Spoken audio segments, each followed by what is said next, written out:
Hello everyone, hello students. बेटा application of derivatives में आज अपन एक नया टॉपिक स्टार्ट कर रहे हैं, derivative as a rate major.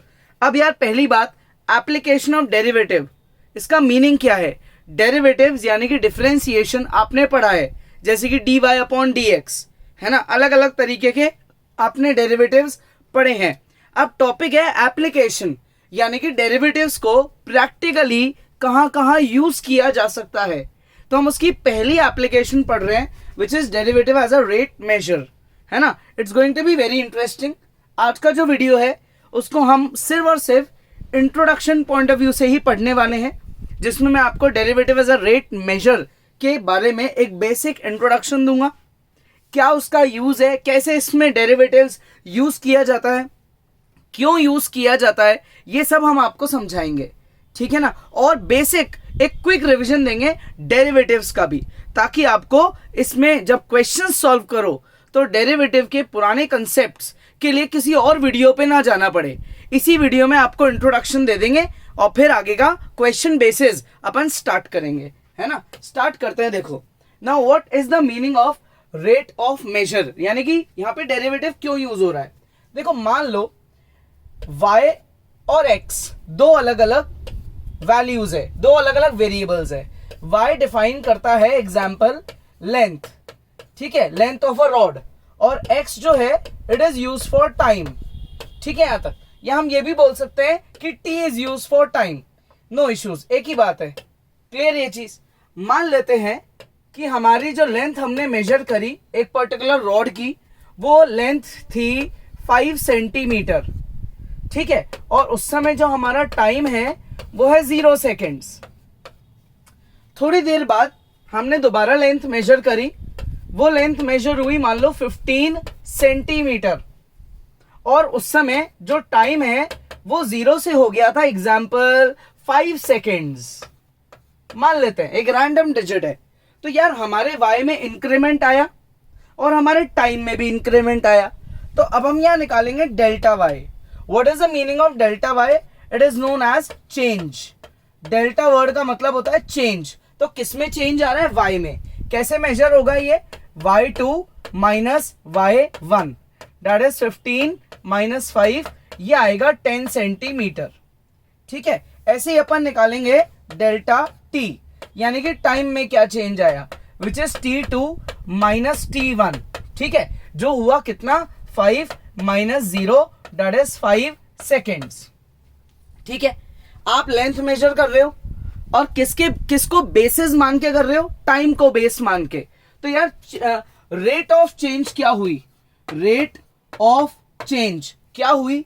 Rate of change होता है delta y upon delta t, यानी कि change in y upon change in time. y में चेंज आया कितना 10 और टाइम में चेंज आया कितना 5। दिस इज 2 सेंटीमीटर पर सेकेंड। क्लियर यहां तक? अब यहां पे हमने अभी तक डेरिवेटिव की बात नहीं करी, मैं आपको भी सिर्फ समझा रहा हूं what is the meaning of change and what is the meaning of rate of change. अब डेरिवेटिव्स क्यों आता है यहां पे, यहां हम क्यों पढ़ रहे हैं डेरिवेटिव्स? अगर रेट ऑफ चेंज बहुत ज्यादा माइन्यूट है और बहुत कम टाइम इंटरवल में मेजर करना पड़ रहा है, जैसे यहां तो 5 सेकेंड का गैप था विच वॉज क्वाइट लार्ज, लेकिन अगर हम बहुत कम टाइम में हम क्या कर रहे हैं, किसी चीज का रेट ऑफ चेंज मेजर कर रहे हैं, बहुत माइन्यूट कैलकुलेशंस कर रहे हैं, दैट इज हम ये बोलना चाहते हैं when delta y is very very small, delta y and delta x यानी कि delta t both are very very small, they are very very small. तो उस सिचुएशन में delta y will change into dy, whereas delta x, that is delta t, will change into dt। तो अब हमारे लिए नया रेट ऑफ चेंज का जो सिंबल है वो हो गया dy अपॉन dt। क्या हो गया ये? dy अपॉन dt, ठीक है। So what is dy upon dt? It is rate of change of y with respect to time, ठीक है। क्या होता है ये? पूरा नाम अगर अपन बोले कि ये चीज क्या है, तो ये चीज है rate of change of y, rate of change of y, ठीक है, विथ रिस्पेक्ट टू t। हमको y में चेंज मेजर करना है t के रिस्पेक्ट में, तो पूरा नाम हो गया dy/dt। अब यार ये जो dy/dt होता है ना, ये पॉजिटिव भी हो सकता है और ये नेगेटिव भी हो सकता है। जैसे जो अपन ने अभी अभी एग्जांपल लिया, मान लो उसमें जो y2 है वो 15 ना होके वो हो जाता 0, तो हमारा जो y में चेंज है उसमें हम यहाँ 15 नहीं लिखेंगे और हम यहाँ लिखेंगे 0। दैट इज हमारा y में चेंज निकलेगा विच इज -5। ठीक है, यहाँ पे चेंज क्या निकलेगा -5, क्योंकि हमारा y डिक्रीज हो गया और टाइम इंक्रीज हो रहा है। ऑब्वियसली टाइम कभी डिक्रीज हो नहीं सकता, तो ये हो गया -5/5, तो ये कट के आ गया -1। दैट इज यहाँ पे जो रेट ऑफ चेंज है वो नेगेटिव भी हो सकती है। तो अगर रेट ऑफ चेंज पॉजिटिव है, अगर रेट ऑफ चेंज पॉजिटिव है तो इसका मतलब क्या है, y is increasing with time, y time के साथ बढ़ रहा है। और अगर रेट ऑफ चेंज नेगेटिव है तो इसका मतलब क्या है, y is decreasing with time, y time के साथ गिर रहा है। ठीक है, आगे बात समझ में, y या तो इंक्रीज होता है या फिर y डिक्रीज होता है। क्लियर यहां तक, y या तो इंक्रीज होता है या फिर y डिक्रीज होता है। अगर y इंक्रीज हो रहा है then rate of change is positive, and if y is decreasing then rate of change is negative. अच्छा, अगर कभी हमें ये मिल जाए ऐसे लिखा हुआ dy/dx, तो इसको क्या बोलेंगे, इसको बोलेंगे rate of change of y with respect to x। यानी कि आप y में चेंज कैलकुलेट कर रहे हो विद रिस्पेक्ट टू, यानी कि x को बेसिस मान के। ठीक है, जैसे एग्जांपल हमने लिख दिया dA/dx, तो इसमें ये क्या हुआ, rate of change of area with respect to x, यानी कि साइड। मान लो कोई इक्विलेटरल ट्राइंगल है, उसकी साइड है x और एक ट्राइंगल का एरिया है, तो आप ट्राइंगल का एरिया का रेट ऑफ चेंज निकालोगे विद रिस्पेक्ट टू x। यानी कि जैसे जैसे साइड जो है वो बढ़ रही है, वैसे वैसे एरिया किस रेट से बढ़ रहा है। यानी कि हम इस टॉपिक में दो बातें एक दूसरे को लिंक करेंगे। यानी कि हम ये बोलना चाहते हैं कि a is dependent on x। ठीक है, a is dependent on x। Triangle का एरिया ट्राइंगल की साइड पे क्या करता है, डिपेंड करता है। ट्राइंगल का एरिया ट्राइंगल की साइड पे क्या करता है, डिपेंड करता है। इसलिए साइड चेंज होने की वजह से ट्राइंगल का एरिया चेंज हो रहा है। अब कॉमन सी बात है ना, आप कभी ये थोड़ी देखोगे कि यार d/dt, आप बोलोगे सर ये तो 0 है ना, ये आप कैसी बात कर रहे हो, टाइम तो कभी चेंज ही नहीं, टाइम तो चेंज होता रहेगा, लेकिन टाइम के रिस्पेक्ट में पाई थोड़ी चेंज होगा। पाई को क्या मतलब टाइम से, पाई की वैल्यू तो फिक्स रहेगी। यानी कि कभी भी हम डेरिवेटिव में, यानी कि रेट ऑफ चेंज में, हम कांस्टेंट्स की बात नहीं करते, हम ऐसी दो चीजों की बात करते हैं जो आपस में लिंक होती है। इसलिए हम एक चीज का चेंज निकालते हैं with respect to another thing. जैसे हम यहाँ पे अगर बात कर रहे थे dy/dx, तो यानी कि हम y में चेंज मेजर कर रहे हैं विद रिस्पेक्ट टू x, यानी कि x में चेंज आने की वजह से y में चेंज आ रहा है। यानी कि हम ये बोल सकते हैं कि y is dependent on x। y किस पे डिपेंडेंट है, x पे, क्योंकि x बदल रहा है इसलिए y बदल रहा है। लेकिन यहां पे आंसर 0 है, क्यों, because pi is not dependent. ठीक है, pi is not dependent on time.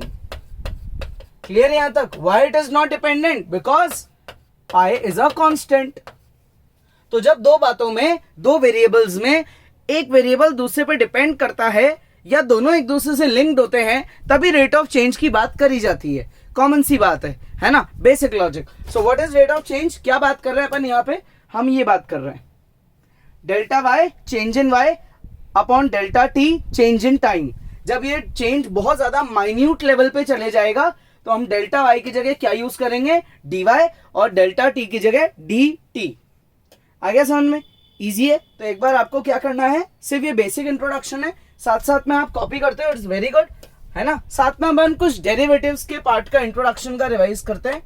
कुछ डेरिवेटिव, बेसिक डेरिवेटिव्स, जैसे d/dx ऑफ x की पावर n, ये आपके बहुत काम आएगा, जिसका डेरिवेटिव ऑलरेडी आप आई थिंक पढ़ चुके हो, लेकिन आपको किसी और वीडियो पे ना जाना पड़े, आपका टाइम वेस्ट ना हो, इसलिए मैं इसको क्विक रिवाइज करवा रहा हूं, है ना। कुछ डेरिवेटिव्स आपके ज्यादा काम आने वाले हैं, जैसे कि 1/x की पावर n भी काम आएगा, तो उसमें आपको ये डेरिवेटिव याद रखना है।